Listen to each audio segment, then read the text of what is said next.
Draugi, pašreizējā situācija daudzus ir nostādījusi strupceļā. Ko darīt ar šo graudu? Pie 30% mitruma, pie 25% mitruma un pat pie 20% tas diez vai uzglabāsies. Jūs paši to saprotat, tas vienkārši sabojāsies. Un šobrīd ieguvēji ir tās saimniecības, kurām ir vismaz kaut kādas graudu kaltes. Siltumnesēju ir daudz – dīzelis, gāze vai cietais kurināmais.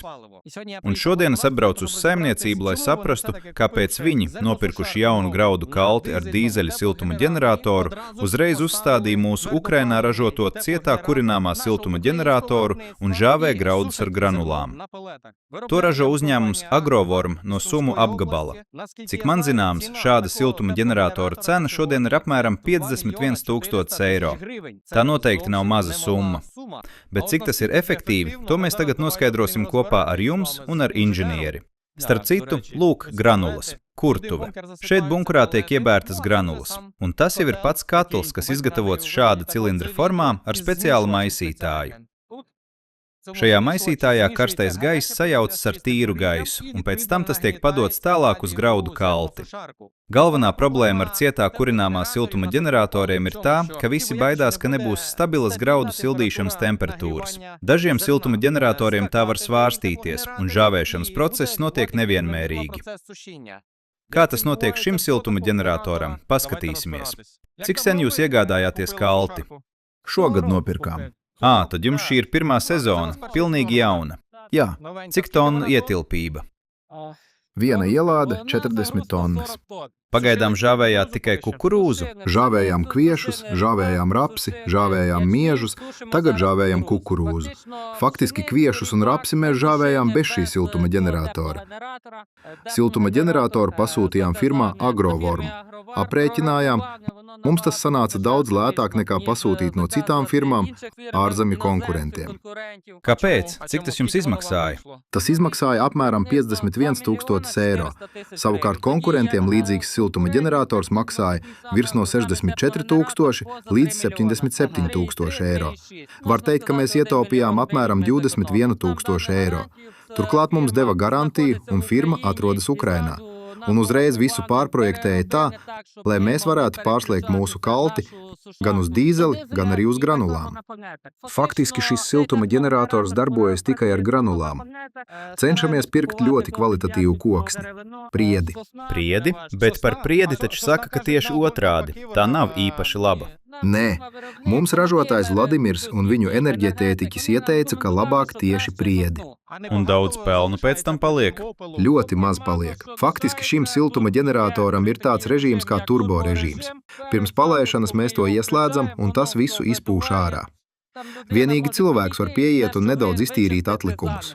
Plus augšā ir vēl viens nodalījums, kuru aptuveni reizi no 3 līdz 4 dienās vajag iztīrīt, lai savāktu visus pelnus. Bet kopumā daudz paliek? Praktiski viss pilnībā izdeg. Viss izdeg? Jā, viss izdeg. Praktiski nekas nepaliek. Bunkurs ir diezgan liels.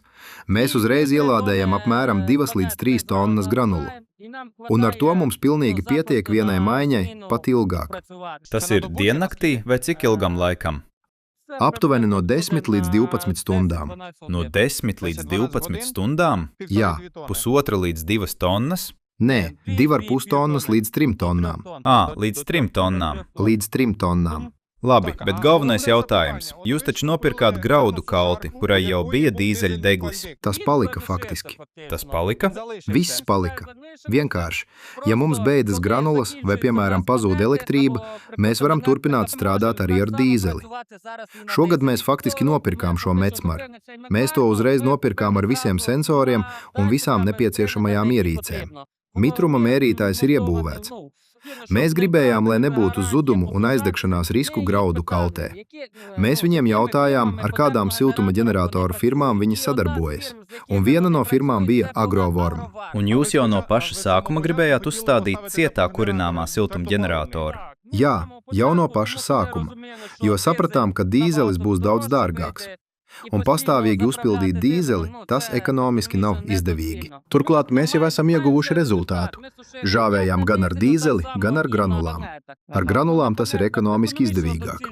Un cik daudz izdevīgāk, tas ir pats svarīgākais, jo agrāriķi tagad ir apmūsuši. Ir dīzelis, ir gāze, ir cietais kurināmais. Teiksim tā, salīdzinot ar dīzeli, tas sanāk apmēram par 50% lētāk. Divreiz lētāk? Divreiz lētāk. Vienu reizi ieguldīji, nopirki siltuma ģeneratoru. Tāpat tev jāpērk vai nu dīzelis vai granulas. Bet ar granulām tas ir ekonomiski daudz izdevīgāk. Sakiet, par cik jūs iepērkat granulas? Cik tās maksā? Šobrīd mums bija apmēram 0,26 eiro. 0,26 eiro par kilogramu? Par kilogramu. Vidēji, ja skatāmies pēc šīs tabulas un raksturlielumiem, dīzelis patērē 1,2 litrus uz 1% mitruma samazināšanu vienai tonnai. Šo granulu pēc tabulas patērē apmēram 1,8 kilogramus. Kurš normāli saprot matemātiku, tas visu var aprēķināt. Dīzeļa cena un granulu cena. Tātad sanāk, ka granulām aiziet apmēram no 0,44 līdz 0,53 eiro uz tonprocentu. Ja 0,26 eiro par kilogramu. Apmēram no 0,44 līdz 0,53 eiro. Bet dīzelis maksā? Dīzelis būs apmēram 1 eiro un 10 centi. Un no kāda mitruma jūs samazināt? Mēs cenšamies novākt kukurūzu zem 30%, 27, 28, 29%. Un uzreiz līdz 14%? Jā, uzreiz līdz 14%. Un cik ilgi ilgs šis cikls kaltē? Cikls ilgst aptuveni 6 stundas. Žāvēšana notiek, pēc tam vēl stundu dzesēšana, plus pusstunda iekraušanai un pusstunda izkraušanai. Vidēji diennaktī mēs izžāvējam 3 kaltas partijas. Tas ir ļoti liels mitrums, ja ir 27%. Jā, tas ir diezgan augsts mitrums. Rupji sakot, firma Mecmar sākotnēji uzstādīja motoru centrā. Firma Agrovar mums to pārtaisīja. Motoru pabīdīja uz sāniem, lai mēs varētu normāli pieslēgt šo siltuma ģeneratoru. Varat parādīt? Protams, iesim apskatīties. Skatos, jums tas ir ar piedziņu no traktora, vai ne? Jā, mēs speciāli pirkām tā, lai varētu strādāt no traktora vai kāda dīzeļa ģeneratora. Jo var teikt, mūsu elektrības apakšstacija to vienkārši neizturētu, jo šeit motors ir 80 kW, bet apakšstacijai ir 120 kW. Ja būtu pārslodze no dažādiem motoriem, kā arī firmas datoriem un darbnīcas, apakšstacija vienkārši nespētu izturēt. Tagad diezgan bieži atslēdz elektrību. Šeit ir diezgan mazi motorīši. Mums ir parasts 5 kW ģenerators. Pašlaik elektrības nav, bet jūs redzat, ka siltuma ģenerators un kalti strādā. Mēs pieslēdzam to pie mazā ģeneratora, tas ir siltuma ģeneratoram. Tas ir tieši siltuma ģeneratoram, jā? Jā. Var teikt, ka tur aiziet apmēram litrs benzīna stundā, un viss normāli strādā. Aha, tātad siltuma ģeneratoru jums atsevišķi baro šis ģenerators, lai nebūtu jāvelk elektrība, jā? Jā. Bet kalte? Kalte strādā no traktora. Tātad tas motors, kas tur stāv, darbojas arī kā ģenerators? Nē, tur ir motors. Bet arī elektrība taču tiek pievadīta. Jā, bet šobrīd mēs strādājam atsevišķi. Aha. Tāpat būs vajadzīgs, lai Mecmar servisa speciālists atbrauc un pasaka, kur vēl papildus var pieslēgt elektrību. Varbūt mēs vienkārši pieslēgsimies pie šī motora, bet pagaidām mēs strādājam šādi. Pagaidām viss ir normāli. Cik daudz degvielas traktors patērē stundā? No 15 līdz 18 litriem. Es jums pateikšu tā, mūsdienu apstākļos, kad visā valstī ir elektrības pārtraukumi vai traucējumi, tas principā ir ideāls variants. Jā. Un es domāju, pietiktu arī ar mazāk jaudīgu traktoru.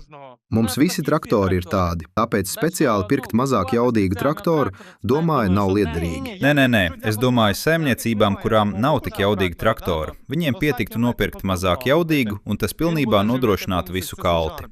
Un cik tonnas diennaktī jūs izžāvējat? Tas atkarīgs no mitruma. Jūs teicāt 3 ciklus, vai ne? Skatieties, vidēji 3 cikli diennaktī.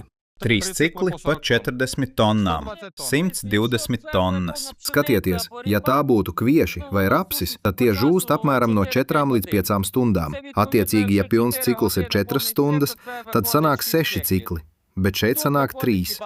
Attiecīgi, ļoti augsts mitrums. Nu jā, mitruma dēļ, bet tur ir sensori, kas rāda mitrumu. Ejam parādīšu. Šeit ir temperatūra, kuru uzstādām un pie kuras šobrīd strādājam. Darba režīms 82%. Uzstādīti 146 grādi. Pašreizējā temperatūra 133. To dod siltuma ģenerators. Siltuma ģenerators uzreiz rāda temperatūru. Un šeit tieši ir mitruma sensors, mitruma mērītājs. Oho, te ir 32%. Jā, 32%. Oho, Pa nakti tas savilka mitrumu. tas nozīmē, ka jūs samazināt mitrumu 2 reizes. Var arī tā teikt. Jūs samazināt mitrumu 2 reizes. Tad, protams, sanāk tikai 3 cikli. Skatieties, mēs cenšamies novākt pie no 27 līdz 28% mitruma. Bet ja graudi pa nakti stāv ārā noliktavā, it kā ir neliels sals, bet mitrums vienalga uzsūcas. Kas tas tur par graudiem? Jā, Ja gribat, varam tagad aiziet uz noliktavu. Skatieties, mēs pārtaisījām mecmaru. Pārbūvējām tā, lai no vienas puses varētu uzreiz izkraut noliktavā, bet no otras puses iekraut fūrē. aha, tie augšējie renīšu tipa kanāli. Jā. Nu, un ejam tālāk. Es jums parādīšu. Bet šo iekraušanas bunkuru jūs jau taisījāt paši? Jā. Rupji runājot, ja pasūtītu oriģinālo, tas maksātu apmēram no 6400 līdz 8500 eiro. Bet mēs paši sametinājām šādu iekraušanas bunkuru no metāla loksnēm. Cik biezas ir sienas? 2,5 mm. Bet kas tas ir? Šeit notiek aspirācija. No šejienes? Jā, rupji runājot, šeit viss tiek attīrīts. Jūs papildus veicat arī attīrīšanu? Jā. Mēs meklējām risinājumu, lai uzreiz viss tiktu attīrīts un gatavs. Varam vēl aiziet uz otru pusi. Šeit tas pats viss nobirst lejā. Tā ir vēl papildu aspirācija. Jā. Tas tiek izvilkts no šneka? No šneka. No augšas tas atnāk un viss nobirst šeit.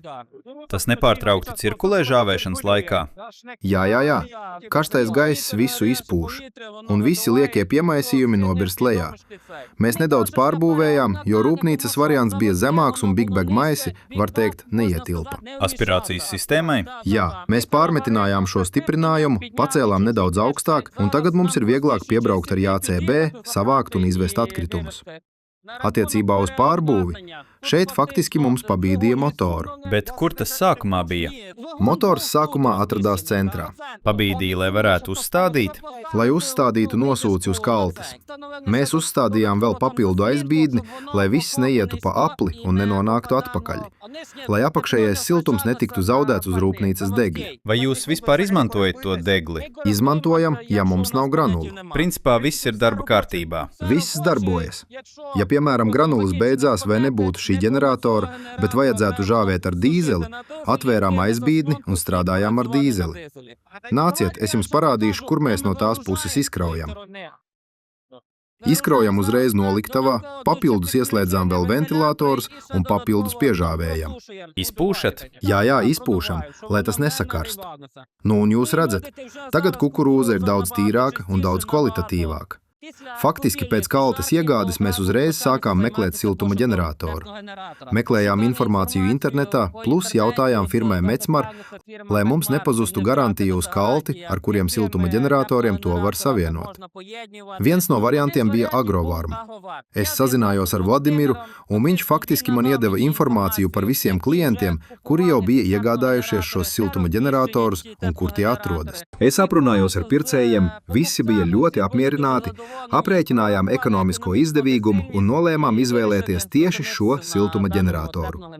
Tas arī viss. Kā jūs domājat, kad tas tomēr atmaksāsies? Nu, es domāju, ka vajadzīgi apmēram 2 gadi. Bet cik daudz kukurūzas jūs izžāvējat sezonā? Mums apsēti apmēram 300 hektāri. Ražība no hektāra ir apmēram 10 tonnas, nu kādas 10,7 tonnas. Domāju, ka pietiekami viegli var aprēķināt. Tātad jums ir apmēram 3000 tonu. Nu jā, aptuveni tā. No 2600 līdz 3000 tonnām. Kāds ir šī siltuma ģeneratora darbības princips? Jo tas īsti neizskatās pēc parasta katla, ko parasti būvē vai mūrē pie kaltes. Tas vairāk izskatās kā caurules. Es jums visu paskaidrošu. Šeit ir bunkurs, kurā var teikt iebaram granulas. Tālāk apakšā atrodas šneks, kas porcijās padod tās ģeneratorā. Šeit apakšā ir šneks.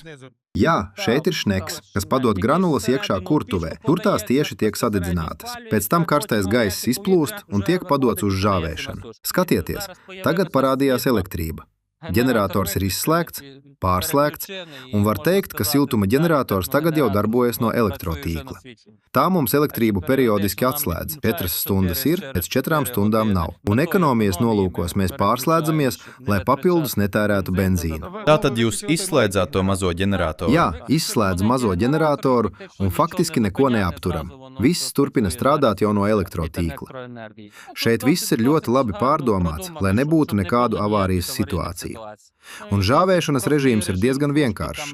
Uzreiz uzstādi, piemēram, ja mums tagad vajag vairāk par 100 grādiem, uzstādi uz 100 grādiem, tas sasniedz šo temperatūru un pēc tam pakāpeniski paaugstina līdz vajadzīgajai temperatūrai. Tas uz kaltes vai uz ģeneratora? Uz siltuma ģeneratora. Uz siltuma ģeneratora? Agrovorm.